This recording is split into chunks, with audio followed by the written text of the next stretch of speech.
You're watching Monty TV. I'm Jackie Karsh, sitting down now with Dan Kim. He's the CFO at Tessian. Thank you so much for sitting down with me. Thank you for having me. So what does Tessian do? We are the intelligent cloud email security provider, and we are competing with the existing legacy email security vendors, where we differentiate by allowing behavioral and machine-based learning to prevent sophisticated threats that we see in the market today. So you may have heard of ransomware that's been dominating the headlines, and that's the problem that we try to address. Are emails still vulnerable to hacks or phishing? Yes. So gone are the days of the Nigerian prince asking for money and the spam filters that you see in your inbox. The attacks are much, much more sophisticated today. The traditional technology that we have today aren't doing the job because the attacks are getting through. So we need a different way of looking at the problem.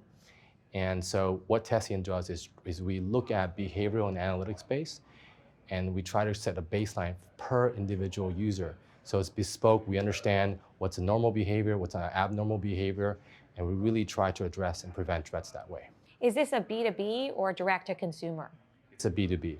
So we only target large, small, medium businesses all the way to large enterprises. What data is at risk? Like, what are hackers looking for when they're trying to infiltrate a company? So there's two ways to look at this problem.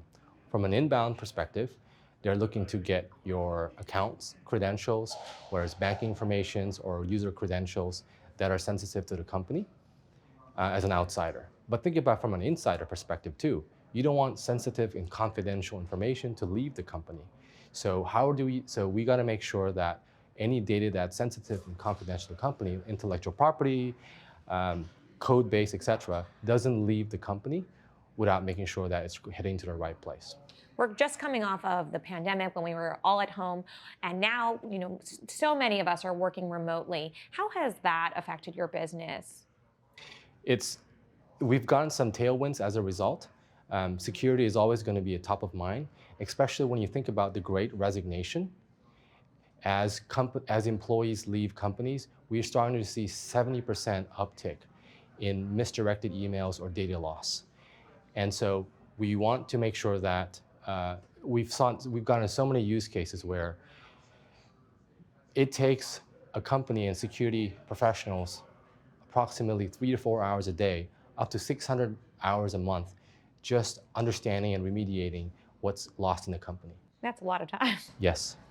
How often does an employee make a mistake that lets, a hacker get inside? Yeah, it's a great question. The number one cause of misdirected emails and data loss of a company is by sending an email accidentally to someone else that they didn't. So we don't have the particular statistics because it kind of varies by industry, but it is a lot more common than you would think.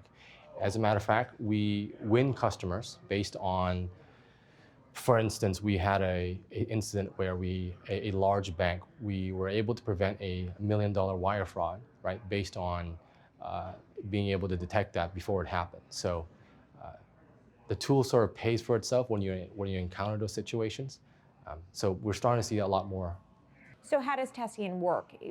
Is it some sort of download that you incorporate into just your general infrastructure?